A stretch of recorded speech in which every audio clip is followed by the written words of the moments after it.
Hello, everyone. Good evening. Thank you so much for tuning in to this next episode of Nest Builders. I'm Danielle Hunter. I'm super excited to have everybody here. Certainly a special welcome to our families, our staff, our members of our Nest family. We always appreciate you all tuning in with us, but more importantly, just being a part of our Nest family. Tonight, I'm really excited for the topic we've got on deck. This is a topic that certainly spans all age groups of young children. That is the digital dilemma that is screen time. Certainly something that can be a challenge to navigate for all parents, children of all ages.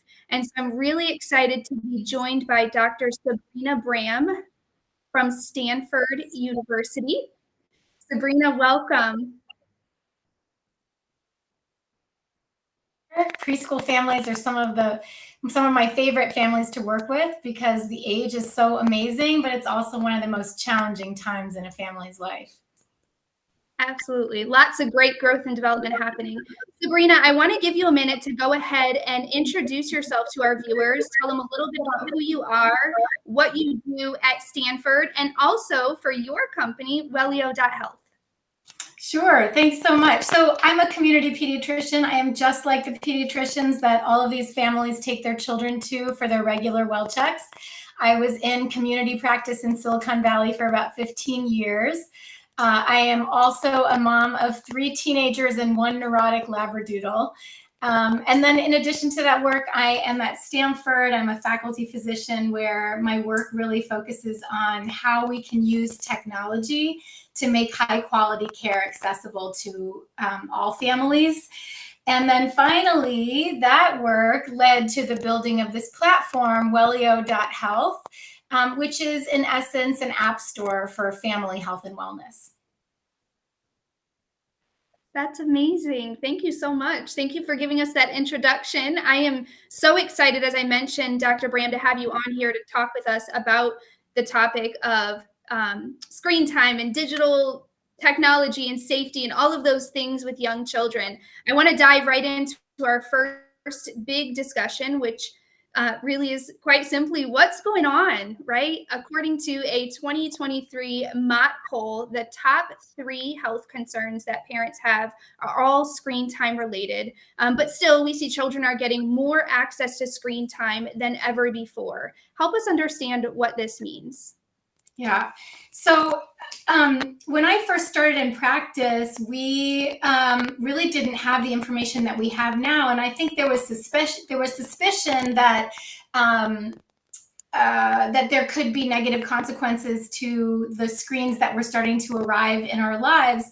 But over the last 15 years is really where the body of literature has shown up to show us that indeed there are some real consequences developmentally for children, similarly to adults, but consequences developmentally for children to being exposed to screens at earlier ages. And so parents, I think, have gotten that memo. At least all the parents that I work with seem to really understand that. And yet it's really hard for us as parents to manage the amount of screens that are being used. And so what studies are showing is that kids, despite the fact that we know the harms and the consequences of early and often exposure to screens, what we're seeing is that kids are being exposed earlier and more often to screens, and that's an issue. And so I think one of the things that I really enjoy working with families on is how can we hack that? How can we support families so that they can be smart about how they're thinking about screens, because ultimately we are living in a digital world. And so we have to have a way to understand how to approach it as parents. Absolutely. You mentioned there are certainly some consequences to early and often screen time use for young children. What are some of those long-term effects of the early and excessive screen time exposure for young children? So I think most parents are familiar with a lot of them. And in my experience, parents, I think we've sort of gotten the memo, this is not great for kids. I mean, the data around vision, around attention, around social emotional learning, those are all pretty clear. And then there's emerging data around other issues relating to, being more sedentary. So the more kids time more kids spend time on screens, the less they're doing activities that would help them to regulate their metabolism, for instance.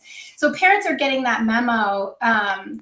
And I find that they want to talk less about that, and they want to understand more about why it's so challenging for them to manage it. And so the way that I think about those challenges are around this concept of the 3 Ps. I kind of just came up with this based on my experience with patients and based on what the data is starting to show, which is the primary issue is around panic, right? So any parent of a small child has had that moment of panic where you have toddler or toddlers running around and there are safety issues and they're a mess and they're into everything. And when you have a bored child, that's a real issue. And so how do we manage that? One of the ways that we use digital media or screens is as essentially like an accessory mom or childcare, right? And so I think that's one of the big drivers, is that kids are busy and we need ways to entertain them. And so one approach to that is to really be thoughtful about how are some ways that we can build environments so that we can minimize that. So that's the first P. The second one is really peer pressure. So when I was coming up, when my kids were little, the peer pressure was, oh, there are these incredible programs. They were called Baby Einstein at the time, and having your babies watch them will make them smarter. And we've since learned that that's actually the opposite of the case. And now the peer pressure is, it's how kids connect. And so we need them to be able to access screens and know how to use them. And so I think that's a big driver of parents feeling the compulsion to ensure that their kids have access to screens. And then the third P, and I think probably the most influential ones, is parents. We are so busy and we are using our screens constantly. And so we struggle with our own sort of addiction with it. And I think when our lives are almost 100% digital, all of our interactions are contained in our phone, it's hard for us to unplug from that and try and create engaging moments for our kids that are separate from that. And the best example that I can give of that is if you think about the metaverse. So one of the slides that I have on a talk that I give is a picture that I created on Dolly, an AI-based platform, of what the future might look like, where a parent is plugged into their headset in the metaverse and the kids are running amok in the room, coloring and whatnot. And that's really what the future looks like, is it's going to be this immersive experience. And so we have to really be thoughtful about how we're going to raise kids in an environment where the digital environment is meant to be immersive.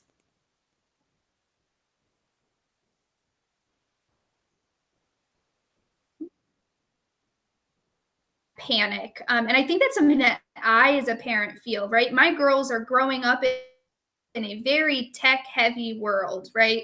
There's technology all around. I feel like there is this need at some point for them to understand is there an appropriate age to start thinking of that as a parent? Is there an appropriate age to start maybe showcasing some of the values that I think technology can offer, certainly as it expands in our world? Mm-hmm. You mean like the positive sides of it?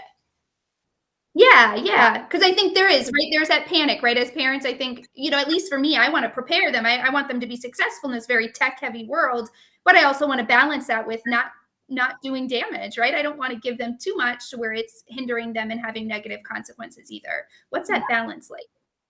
Yeah. So that's an interesting question, balance. And I think of it as a continuum from when the kids are little. And,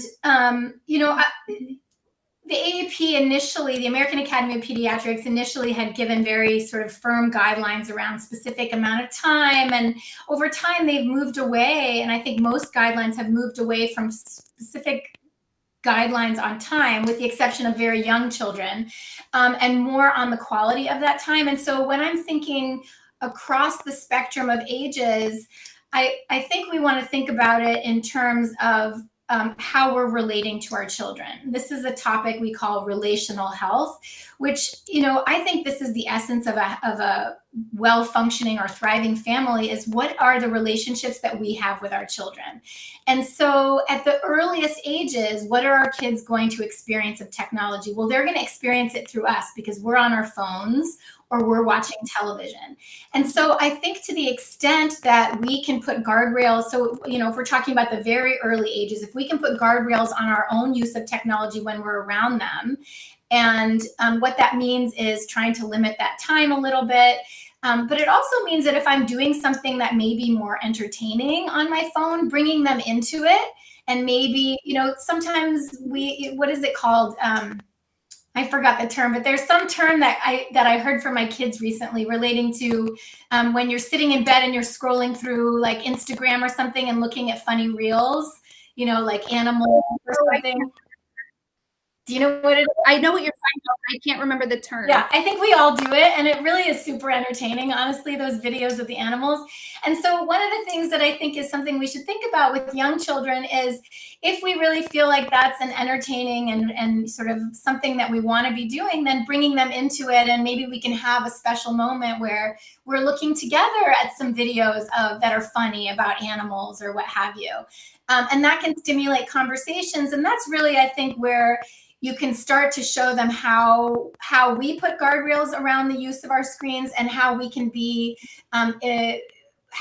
sharing that time with our kids as opposed to being isolated. So I think that's the first thing. And then as the kids get older and we start to think about them using digital media potentially more independently, I think then we want to think about, well, what is the quality of the content that they're consuming, and what is the type of media? So is it purely passive? And in that case, there are some high quality programs. There's I actually have a list of resources I can send later, but there are some high quality programs that can be used for limited periods of time, I think. And then you start getting into, well, okay, can we think about something being less passive and more educational? And then the next step might be, are there skills that the child is learning from the platform? I think the early data around that suggests that it's actually not. It makes sense that a kid would be learning, say, math skills from an app, but indeed those skills don't seem to be retained. And so I would just think critically about when you're using those things, what's the goal, right? If the goal is to entertain them for a little bit of time, then I think there's not much harm done. And then you want to think about the content. But as the kid gets older, you really want to be thinking about what is the kid getting out of that exposure, and thinking about how they can be more participants in the process and creating. So it's stimulating creativity, it's creating skills, as opposed to just passive content consumption, if that makes sense. Definitely does. Thank you so much. That was a great answer. Yeah. We are going to dive into, and I think you touched on it perfectly because you went into a little bit older there. And so our next topic's really going to focus on that. But before we do, I want to go ahead and encourage our viewers to take a minute and respond to our first poll question of the night. And what we want to hear from you, so if you're on Facebook or YouTube, you can go ahead and put your reply in the comment. What we want to hear from you is how you manage your child's screen time. Tell us some of the things you do at home to manage your child's screen time. And Dr. Braham, while we're getting in those answers, I'll certainly share some out as they start to come in. I want to dive into talking a little bit about how challenging it can be to manage screen time for young children, but certainly it sounds like that becomes more so as children get older, perhaps as they start to, I think of cell phones and other, like their own personal devices, things like that. Can you talk a little bit about how parents should be thinking about managing screens with school-age children and beyond? Yeah. Well, to answer that question, I want to start a little bit earlier. And first, I just want to say that it's my opinion that digital media screen time, this challenge is probably the single most important thing that I think parents are struggling with right now. We hear that from the polls, but I also think if you think about the consequences, both on development, on family relationships, on interpersonal relationships, on education, on long-term safety, it's such a pervasive issue that I think it really merits families thinking a great deal about this. And so my top sort of tips around this start really early. And the first thing I would say is think about screens as a carrot and not a stick, right? And what I mean by that is it's an incredible form of currency for young children. It's incredibly compelling. I've yet to meet a toddler that is not motivated by the promise of screen time. And that's something that we should be using as parents and harnessing. Alternatively, what I see a lot of is that parents sort of think of it as like a foregone conclusion that kids will get it. And then what we get is dysregulated behavior, right? If you think of a toddler who had some unregulated time with their screens, they end up being dysregulated, and then we need the stick, right? And that's punishment, or, we have to somehow control a tantrum or what have you. And that ends up wreaking havoc on the family. And so thinking about screen time in the early years as a carrot and your primary mode of building functional behaviors and good habits in the family, it can actually be incredibly powerful. And an example of that might be creating a plan with a toddler where you're saying, here are the habits that we think are important. And that might be having your morning routine or your evening routine. I brush my teeth. And if I've done this for 3 days in a row, then I earn myself 15 minutes on the iPad to play a game that has been, in a group of games that are selected by the parents in advance. And so that can be a very powerful tool. And ultimately what you're doing is building good habits. And you're helping the kid to develop self-awareness and reflection when they have had too much screen time and they feel dysregulated. That moment when you sit with them and you say, oh gosh, we really had a bad day today. What do you think happened? Can you think of anything that happened today that may have made you a little wigglier or made it difficult for you to take deep breaths when you got angry, right? So it gives you these powerful moments for social emotional learning. Then as the kids get older, that sets the stage for this planning together. How are we going to think about the use of digital media and screens together? And that's when I think it's useful to start thinking about creating a family media plan. So the AAP, Common Sense Media, they all have resources to be able to do that. So you can kind of pick your poison. But what I think is important about the family media plan is that it starts to give older kids a little sense of ownership over their choices while providing guardrails. And so what that looks like is you're using tools like, the Apple Screen Time app, and maybe a tool like Bark that monitors their screen time use, but you're giving them increasing opportunities to sort of flex their independence and learn where their limits are in terms of how well they regulate themselves. And the key piece of that is that kids need to demonstrate the maturity to handle the next level of freedom in order to level up to more freedom, if that makes sense. And then the last, Absolutely. Yeah, sorry, go ahead. No, go ahead, keep going. Well, as the kid gets older, I think that's when you start to remove some of those guardrails, and then you have your kid who's really in possession maybe of their own device. And then you might have other guardrails where you have them parking that device during meal times or in the evening so that we know that they're not on it at night. And then I think at that point, what you're doing is you've already created this relationship around which you are together reviewing and reflecting their interactions with their screens. They're starting to develop their own muscles around self-regulation, and you are acting more as a consultant and reviewing their use with them and saying, it looks like this week we had 3 hours a day of screen time. How did that feel to you? Did you get balance? Did you, one rule of thumb I give parents is if they have 3 hours of screen time a day, what does that mean about the rest of their day? Right? Did they get 3 hours of being outside in fresh air, getting exercise, social engagement, reading, schoolwork, all the other things that we know track to long-term health? And so it's much better in the long run to have that conversation with them so that they can be reflective and start to come up with solutions than it is for us to say, nope, you had 3 hours today, I'm ratcheting it back, right? Because we're not helping them build the long-term skills that they need to self-regulate.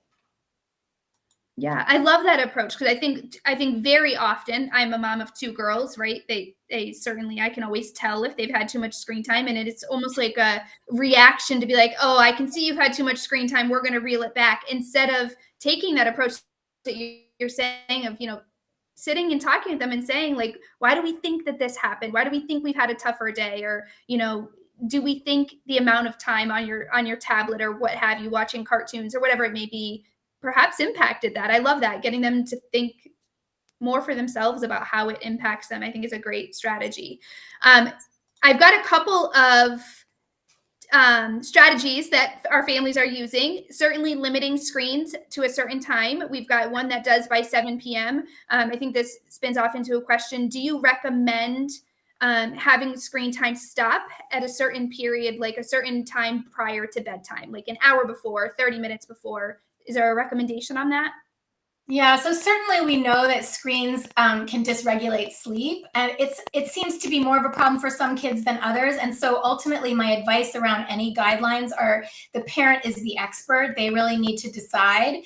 But I think my blanket recommendation would be screens close to bedtime are probably not great for anybody, and so that's where having a plan where you can pre-identify what time of day and what day the screen engagement's going to happen might make it easier than just having it be at the end of the day. Absolutely, absolutely. And I know a couple of other ones, certainly having the lockbox or the place to put the phone at a certain point during the day. I think you mentioned that a little bit as well. And no screens in the bedrooms, which certainly speaks to for some dysregulating that sleep.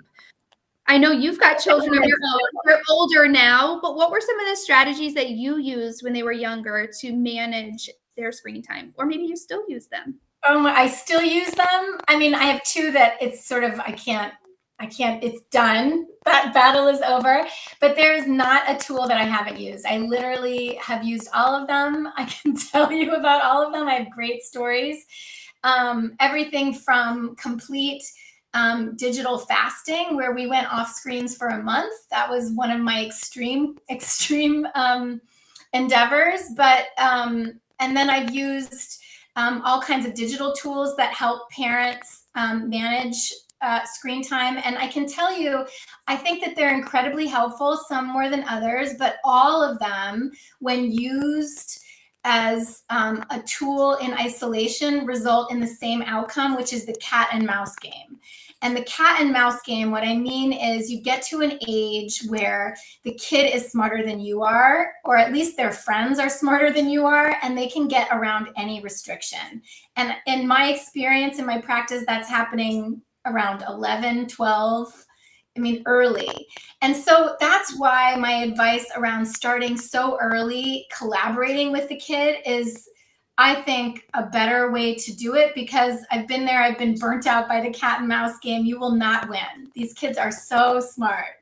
The other little tidbit that I found super helpful is what I did with my kids a lot, and I recommend it a lot in my practice. I'm kind of famous for it, is when a kid and a parent are in opposition about some freedom that a child wants, whether it's more screen time or a phone or what have you, I usually encourage the kid to make an argument, make a presentation, make an argument that anticipates the concerns of your parents and comes up with a plan to mitigate those concerns. And what that does is it allows the kid to put themselves in their parents' shoes and really think through, why are my parents so worried about this? And then they can have educated conversations with their kids. And this can be done at any age, by the way, for anything. But then they can have educated conversations with their parents about when is the right time for me to have a phone? Is it the right time just because all of my friends have a phone? And what does it mean if I have a phone? What restrictions will we put on that phone? Do my parents have the right to look at it? And why or why not should they be able to? Right? And those are all conversations I recommend having early and often, and engage your kids in those conversations. I love that strategy. I did something similar with my oldest, who's now 7.5, when she was probably 6 and was begging for a new bike. And I was like, okay, why do you think you need a new bike? So, and she did, she listed out all the reasons why she needed a new bike and really thought about it, and was able to, I love that for technology, because you are right. Children are so smart with technology, and the request for their own devices like phones and things like that comes early. It does come early, I feel like. I'm definitely keeping that strategy for the next time I am asked for a phone or some other personal device that it works for anything, honestly. And then the other sort of final piece of that is that once you've negotiated an agreement, have them put it in writing and sign it, and you sign it, and the whole family can sign it. That way, when there's a breach, you can go back and say, oh, hey, this was our agreement. What should we do about this? It looks like we're not meeting the agreement. Right? And then again, you're going back to negotiating with them, and they have to deal with the consequences of the choices that they made. Much better than just coming down on them as sort of an authoritarian parent, right? Yeah, absolutely. No, I love that. I'm keeping that one tucked away when I need it. I'm going to bring us right into our next conversation, or next part of this conversation, I should say, which really is surrounding the recommendations for screen time. I know the American Academy of Pediatrics has some recommendations on screen time, what's a good amount, etc. What do you think about these, and should they be something that's written in stone for children? Yeah, so they're really good recommendations, and I think they're certainly based in evidence. And I think, again, parents are the experts in their kids, and ultimately what we need to be doing is thinking about, what does our individual child need? And I'll give you an example of that in an older age kid is, there are some preliminary studies that show that video games actually improve cognition in older kids, right? Make them smarter. And so my question would be, that's great, but if you have a kid who's really good in school and has no problem with cognition, but doesn't connect well with other kids, should they still be doing 3 hours a day of video games, right? And I think that's sort of the parent has to use their judgment about what's best for my kids. So the AAP recommendations are very useful, and essentially what they're saying are, let's limit excessive screen time in young kids, and then let's think about how can we focus on quality of that screen time and the utility of that screen time, right? So the recommendations for young children is, if you're going to use screens, make sure that it's together. And again, to my point of, watch a program together and interact with them about it, because then they're getting more out of it than just the passive transmission of information. And then as they get older, limiting that time, but again, trying to increase their interaction with that information. And so it could very well be that maybe you're using it strategically. They're at the doctor's office. Like, a common place is, I have siblings in my office, 3 kids with the parent during a checkup, and the other 2 kids are going to go crazy unless we give them something to do, and we've done all the coloring that we can do. And so a parent might give them their phone, but a nice thing to do later at dinner would be like, what were you playing? Tell me about the game. Was it fun? What did you like about it? And so that's ways that we can just extract value from the time that they are spending doing that. And then equally, you are the boss, you are the parent. There may be times that kids need more than the recommended amount of screen time. I can think of a couple other examples, like a kid needs a blood draw, you're on a long flight, mom is sick, all kinds of reasons. And ultimately, it's not about making us feel bad, but it's about just being thoughtful about how we're using them and continually trying to right the ship so that we're all headed in the right direction. Absolutely. I want to ask a follow-up question to this, and you said right the ship, which is exactly what my question is about. I've been there early on with my girls, sort of not having the best of screen time habits, and have had to right our ship here at home. What are some good strategies for families that maybe feel like they need to get themselves back on track? What would be a starting place for them? Yeah. So I think to this point of working with your children and helping them build the muscle of self-awareness and ultimately self-regulation, I would start with reflection. I'm a huge fan of family meetings, much to my kids' chagrin. And so even when my kids were really little, we would have family meetings and we would say, how have things been going? And, it might be that one of my toddlers would be like, well, you've been really angry lately, Mom. And then we would have a conversation about, why have I been so angry lately? Like what's happening in the house? And then together we can perhaps arrive at the conclusion that maybe we haven't been taking care of ourselves as well, or maybe we haven't been getting enough exercise, or maybe there's something about the screens that makes us all a little too wiggly and makes it more difficult for us to listen or, do our chores or what have you. And so one thing would be have a family meeting and see if you can elicit some sort of self-reflection. And if not, I think it's also very reasonable just to say, you know what, I feel like as a family, I want to try something. Let's try something. And then you can have a conversation about what the experiment might be. And maybe the experiment is 1 day a week, we're all going to stop using screens, or however you want to slice it. But doing those kinds of things so that you can kind of create a reset and create a moment for self-reflection in the family. Love that. Thank you so much. Before we move into our next topic, I do want to encourage our viewers to respond to the second poll question of the night. So again, in the comment box on Facebook and YouTube, you can go ahead and put your reply. I want to go ahead and just ask you all to tell us in the comments, are you concerned about your child's safety online? And if yes, what are some of the concerns that you do have? And as we wait for those to come in, that's going to bring us right into this next conversation. I want to talk about the importance of online safety. What do parents need to know first and foremost about safety online? Yeah, thank you. That's such a big topic. So I think about safety considerations in a number of different buckets. There's the digital footprint, which I think applies throughout our life course, and it applies to us equally. There's the question of what's the quality of the incoming information that a child might be experiencing.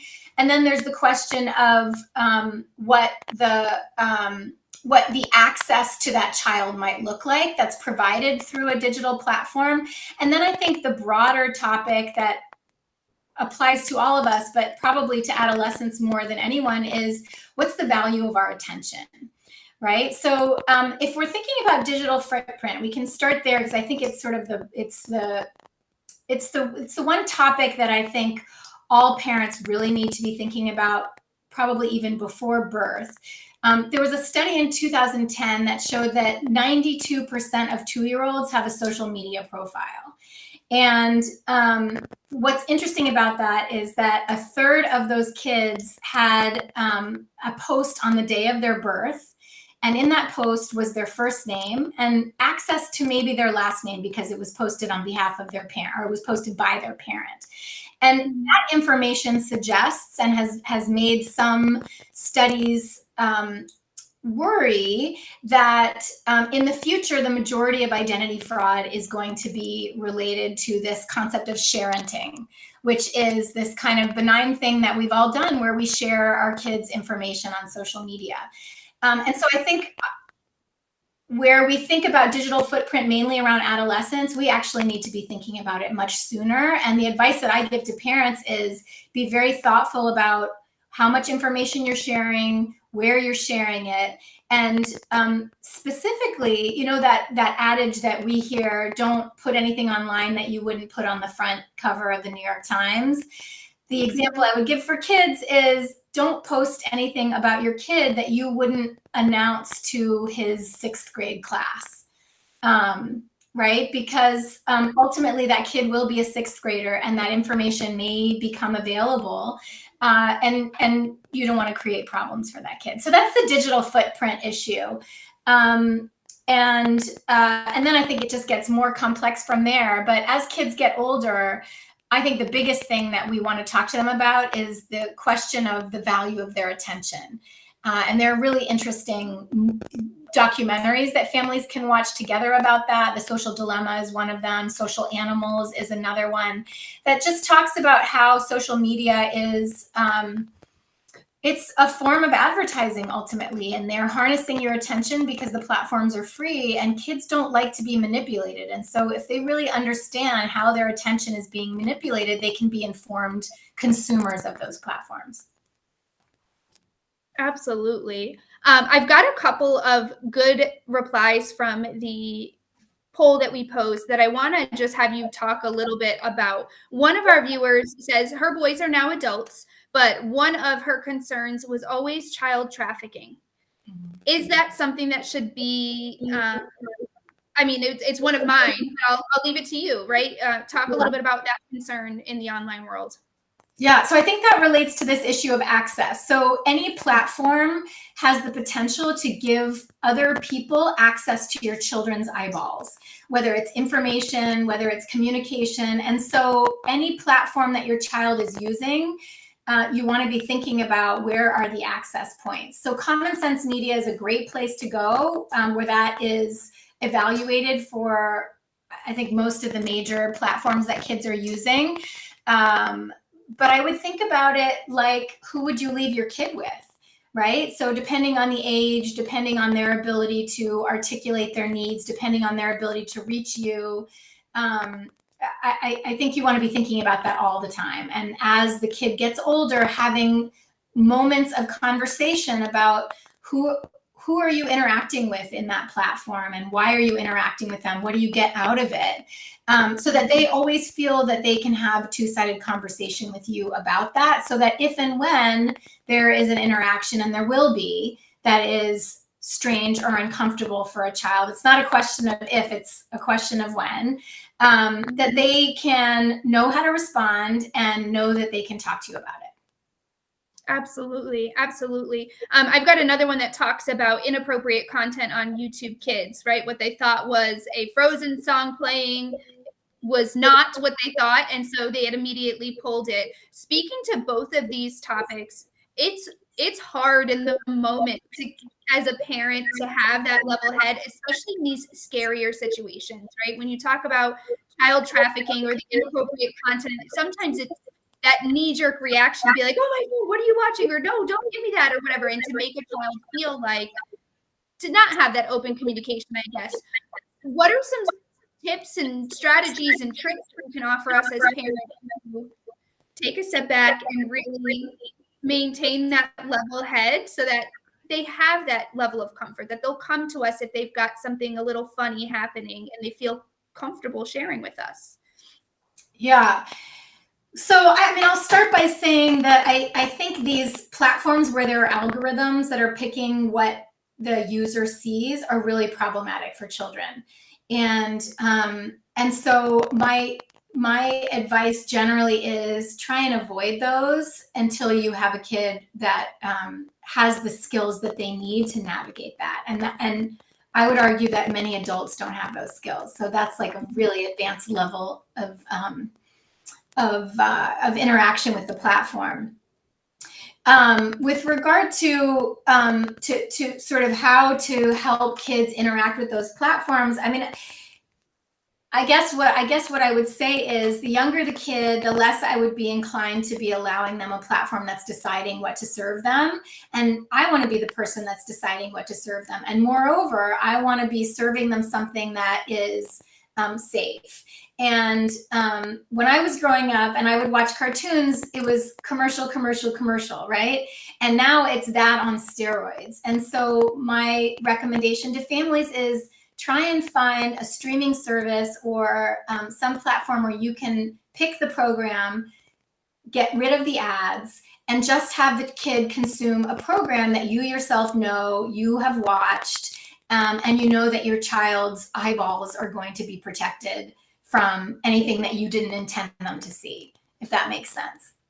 Absolutely. No, it absolutely does. It's so funny you bring up commercials. I was watching something that did have an ad come up, and it wasn't bad, but I remember my oldest looking at me being like, what is this? And I'm like, oh my gosh, you don't even know what like a commercial ad is, because they are so used to not having them in many of the platforms that we have. But no, that makes perfect sense. Thank you so much. I've got a question that actually came in, so I'm going to go ahead and ask it, because I think it hits right on this topic of safety and really protecting our children when it comes to being online. What do you feel like is the most vulnerable of ages to be targeted through online platforms?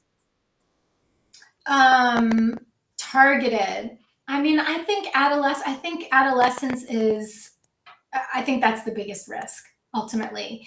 And I think there are two reasons for that. One is because of the freedom, the relative freedom that they have in terms of their interactions online, and the sort of ambivalence of the tech world around protecting them.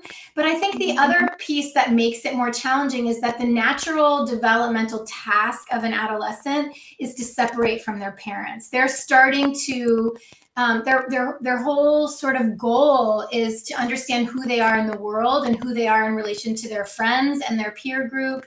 And so they're less enmeshed in your life, and so parents don't really have a handle on what their kids are thinking, seeing, saying, and that's why I think this guardrails approach to using digital devices is really important. Very specifically, what I mean is, if a child has a phone, it doesn't mean that they own that phone and have all rights to that phone. What I think is very important to put in a signed media plan with the kid when they get their phone is that that phone belongs to me. Your interactions are something that I want to be able to see, and I reserve the right to look at your phone anytime. You won't change passwords. You can't download apps without talking to me first. And really making sure that kids understand why that's so. It's not because I'm trying to be authoritarian with you. It's because it's like training wheels. I am giving you the opportunity to demonstrate that you know how to use this responsibly and can be safe. And I can't tell you the number of times I've had parents tell me that when they routinely review their kids' text messages, group chats, those kinds of things, the things that they find create so many opportunities for conversations, right? Like, I'll give you an example. An 11-year-old who is in a group chat, a bunch of boys. I don't know how many of you know about 11-year-old boys, but they're designed to push buttons. And a kid starts texting something about, like murdering someone, and really just taking the conversation to another level, which is something 11-year-olds are designed to do. And a parent who had missed that wouldn't have the opportunity to have a discussion with their kid and say, hey, if someone had just taken a screenshot of that, what do you think they would think about you? Right? Or what did you intend in that situation? He was probably trying to be funny, right? And so then it's just a matter of providing that kid with opportunities to really think through that. And if we miss those because we're not actively reviewing what the kid is doing online, then that kid misses the opportunity to really learn. Absolutely. Absolutely. Thank you so much. This has been such a wonderful conversation. I have lots to look forward to as my own girls get older and advance themselves in their use of technology. So I've taken a lot of helpful tips. I know myself, I know our viewers have as well. We are getting to the point where we're going to start to do some questions. So questions and answers. Anybody who is viewing, if you have a big burning question that you'd like to ask, we'd love to hear it. So go ahead and put that in the comment section, and I will read those out as they come through. I've got a couple here that I do want to just go ahead and ask and just get your input on. So one of them is, what are some of the telltale signs that a child has spent too much time or is spending too much time in front of a screen or on a device of some sort? Oh, I think it depends on the kid, but in almost every case in school age or younger kids, it's just that they're dysregulated. They are not paying attention. They're not listening. They might be having like easier to have a tantrum, or generally I think kids who are struggling in any setting, it's a good sign that they're dysregulated, and there are lots of reasons to be dysregulated, but screens are a very common one. Absolutely, absolutely. And I know you mentioned just a little bit ago that for older children, video games can be a way to boost cognition. What are some of the other ways that parents can use technology to support children's learning and development in a positive way? That's such a great question, because there are really so many ways to do that. And I think that that is something that should be individualized. So what I usually recommend to families is think about the kid that you have in front of you and what their strengths and maybe weaknesses are, right? And so then I would be thinking about how to use technology to bolster their strengths and support their weaknesses, right? And so maybe if it's a kid who tends to be more sedentary, is a reader, is a video game player, is a, then that's a kid for whom I might try and find tools. Like I loved Pokemon Go, for instance. That's a really good example of a game that would create opportunities for movement, or like a Wii or something. I don't even know if Wii is around anymore, but something that would encourage movement. Another example might be if you have the opposite, you have a really sort of hyperactive kid who's always moving and resists maybe sort of creativity or reading or things like that. Then I would find opportunities that you can use technology to do that. And that might be problem solving type games. There are a whole host of games. Again, Common Sense Media is great for this, but there are a whole host of games that are both collaborative and individual problem solving games or puzzles. And that's a wonderful way to use technology to balance things for that kid. Absolutely. Another question we just got in, the cat and mouse reference. What age does that generally start? Oh my gosh, it depends on how wily your kid is, I think. I mean, I have 3 kids, and I think one of them started, I had a cabinet where I locked all of the digital devices in it, and he figured out how to pick a lock. So it really just depends on the age of the kid and their drive to solve that particular problem. So again, I think the best way to get out of the cat and mouse game is to start early, being collaborative and really trying to help the kids build their own muscles. To be clear, most adults don't have those muscles, so it's too much to expect that kids will fully develop those muscles. But I think if we start early and help them, at least they'll have some tools and skills to be able to manage things themselves. And then you can act more as a sort of consultant and a support, as opposed to like a prison guard, which is what ends up happening, and it's terrible. and Yeah. Also it ruins relationships between parents and kids when they're having these power struggles. So I don't recommend it. Yeah, absolutely. Absolutely. I know we talked a lot about, for us as parents, having our own healthy screen time habits. What are some of your favorite family habits that you instilled, whether it was putting the phones away for dinner or having that one day screen time free? What are some of your favorite, I guess, things that you all did as a family? Yeah. So I think the first one was using it as a carrot, really using it as currency, especially with young children, because that you need to find effective currency to motivate young children to start developing the habits that are going to help them as they get older.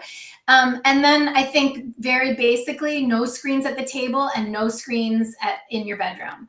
And I think those should sort of be part and parcel of any family media plan, because even as adults, we need to put our things away. And then I've seen families solve that in many different ways. In addition to that, there was a book about taking a screen-free day every week. In the Jewish faith, there's something called Shabbat, which is meant to be a day of rest. And so that would just be like a Saturday, but you don't have to be Jewish. You can pick any day of the week and just say, we're just going to have a family day. And it can be that we're going to read, or we're going to color, or we're going to do whatever activities we enjoy, but none of them will include screens, is another idea that I think works equally well, because the family can pick that day. But then I also think making sure that, particularly if you have kids that are very motivated or interested in screens, making sure that you find times to honor that.